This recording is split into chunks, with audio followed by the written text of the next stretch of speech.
welcome to this lecture on an interesting modeling example. I'm going to show you two sets of data and some ways of modeling them in a probabilistic way. Okay, so now we've been studying about probability, random variables, independence, events, and all of that, distributions, PMFs. All these are valuable tools when you want to model a real-world phenomenon using probability. So in this short video, I'll show you two different data sets, data that I've taken from the internet. I'll also give you the source. And with this data, I'm going to try and fit a probabilistic model. And you'll see in one example, the model will be a very good fit. In the other example, the model will not be a good fit. And there's a good reason for that. And I'll show you why that is so. And I'm going to be using the Poisson model. And if you remember from Professor Arvind's lectures, the Poisson model applies when you have an interval of time and events happen in that interval of time at specific points, and you're interested in the number of events in a particular time window. Okay, so the examples I'm taking are the first one is going to be meteor strikes on Earth.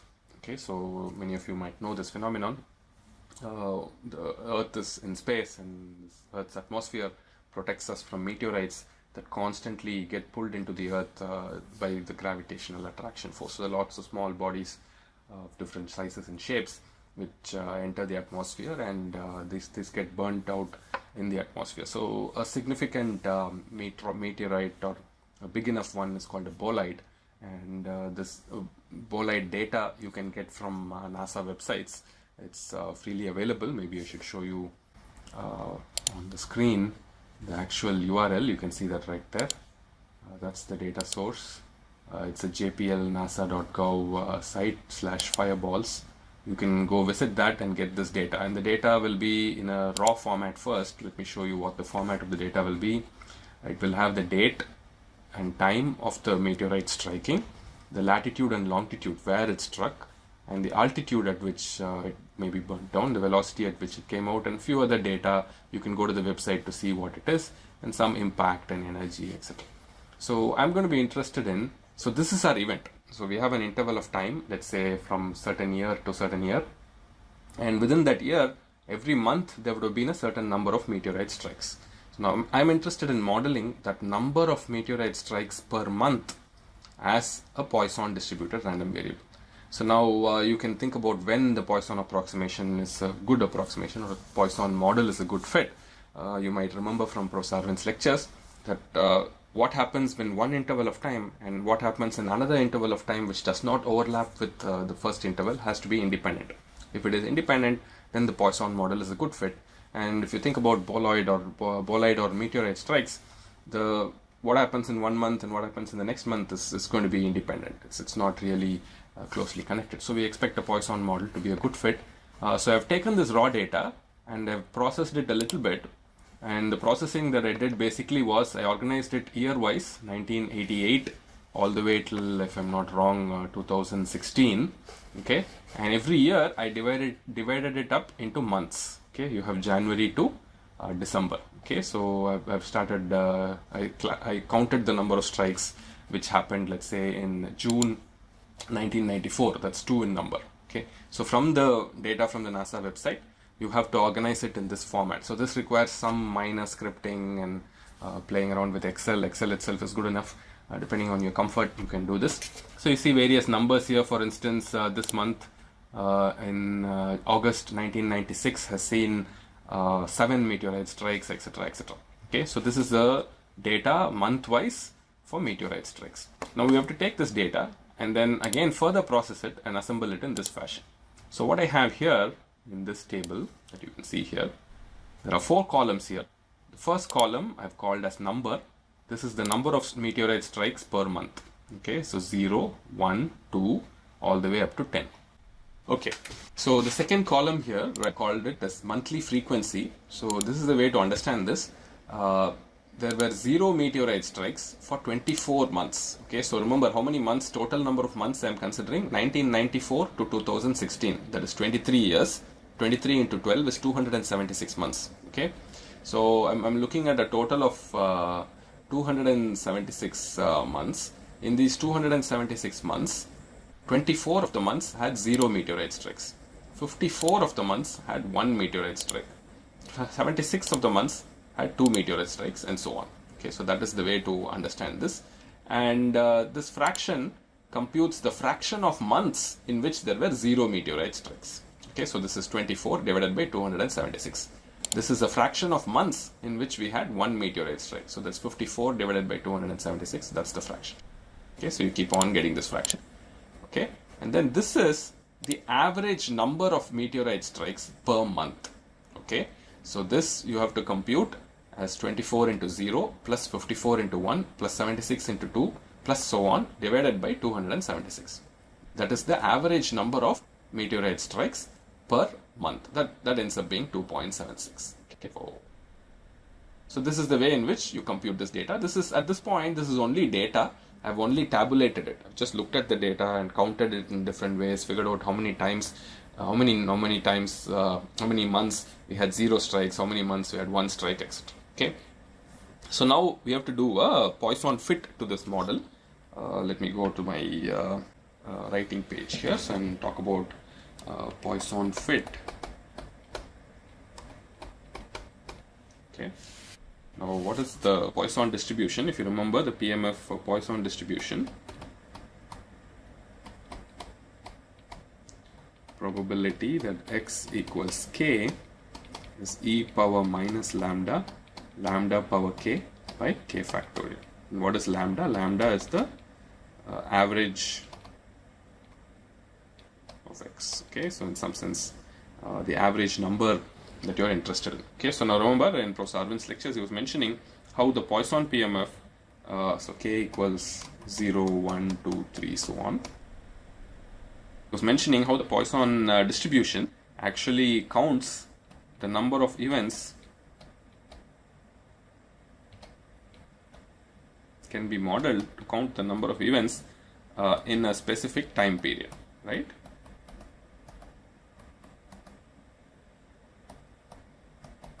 Okay, and this lambda will then become the average number of events in that time period.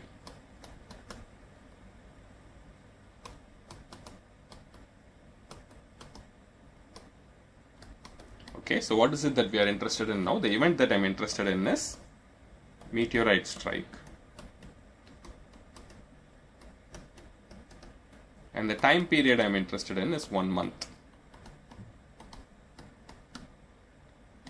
Okay, and I've gone ahead and collected the data for k equals 0. So that's the tabulation that you saw here. That's the tabulation that you see here. Okay, so 0 corresponds to k equals 0. Okay, and the fraction of times that happened, which is roughly the probability of k equals 0, is this 0.0869 and so on. Okay, all the way down to, let's say, for instance, 6. K equals 6 is number of meteorite strikes in a month is 6, and the probability of that happening is 0.0253. Now I'm roughly interpreting it as the probability. I'm roughly interpreting this as a probability, but what is it actually? It's the actual fraction of times that event happened in that time period. Okay, so remember again, my time period is a month. Okay, within that month, I'm looking at how many, in what fraction of months I had 6 meteorite strikes, and that gave me this. Okay, and I also have the average. Now based on this lambda, my average value is lambda. That lambda is 2.76. Based on this, you can get a Poisson distribution. This gives you a Poisson PMF. Okay, and here probability that meteorite strike equals number of meteorite strike per month in a month, right?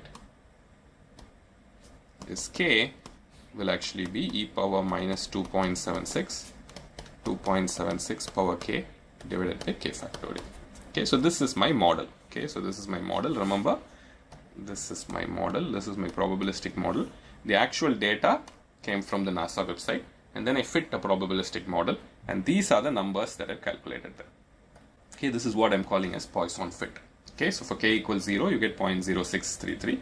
For k equals 1, you get 0.1747, and you can see the close relationship between this and this. You see 0.19, 0.17, fairly close.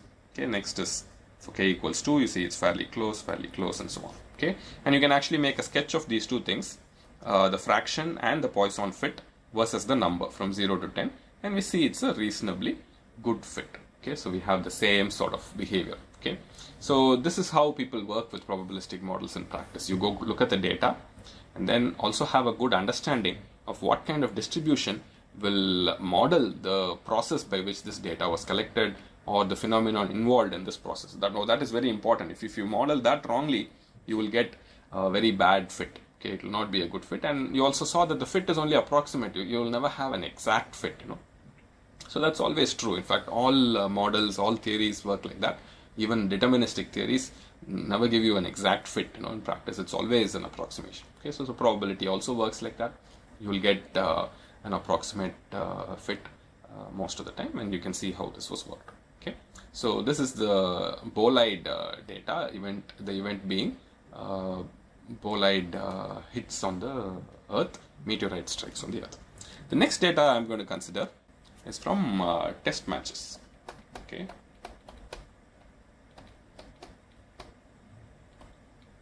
Okay, so here the event I'm interested in is a test match, and we'll keep the time period as once again as 1 month. Okay. Okay, so I'm interested in how many matches, test matches. Well, of course, test match refers to cricket test matches. How often test matches, how many times test matches are held in 1 month. Okay, so that's my X that I'm interested in. Number of test matches in a month.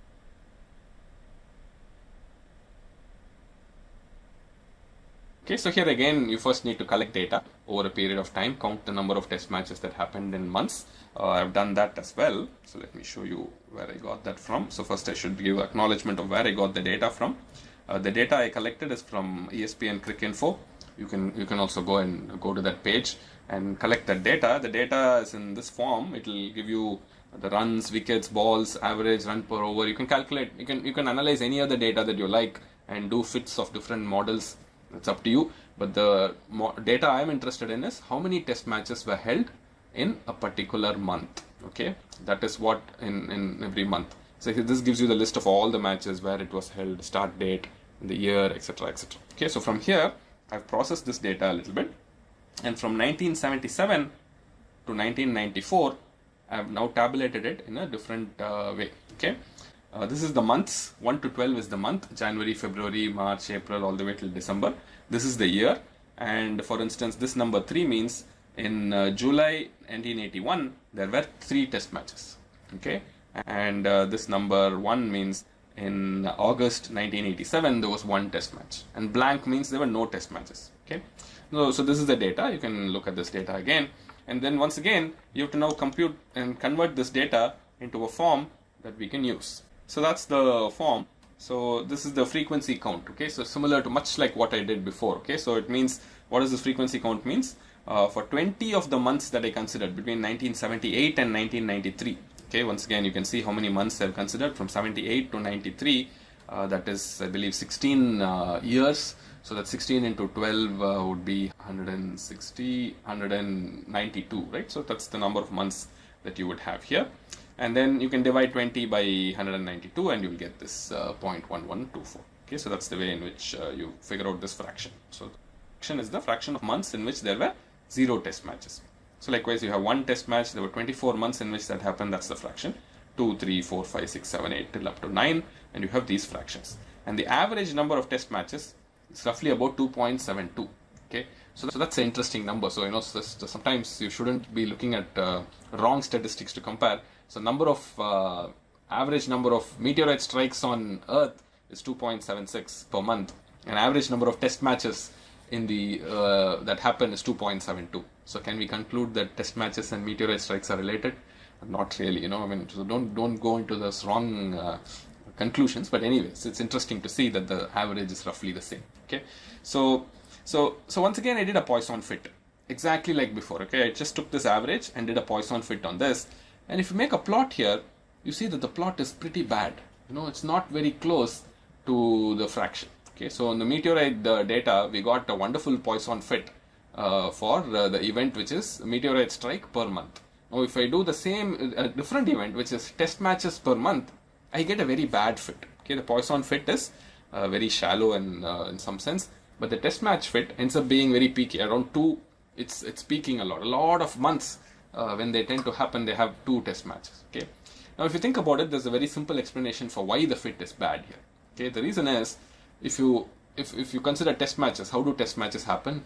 Usually, one country visits another country, right? So they go on a tour and then they play a series of games, maybe 3 games, 5 games, 5 test matches, and they all happen one after the other. So if I told you that India played Australia in March, first 10 days of March 2005 or something like that, then it's very, very likely that India played one more match with Australia in the remaining of the month. Okay, so it's not going to be independent. How many events that happen in a particular time period are not going to be independent of number of events in the next time period, because the country is touring another country and they play one test series within a month. Okay, so so the Poisson model, which assumes independence of events over different intervals of time, is not a good fit when you come to test matches. On the other hand, for meteorite strikes, which are random events from space, that ends up being a good model and you get a good fit. So if you want to model the number of test matches that happen in a particular month, you cannot use a Poisson model. You have to use something else. Now, what model you want to use, that's up to you. If you find a more interesting model that fits this description, then you might want to use it. But at least Poisson is not a good fit. Okay. So that concludes this brief lecture on fitting data and probability models. Hopefully you learned a couple of lessons on how to take data and how to fit it into a probabilistic model, and how to see if the Poisson model is a good fit, and how to argue based on your knowledge of how the Poisson model is derived to see which case it applies well and which case it does not apply. Okay, thank you very much.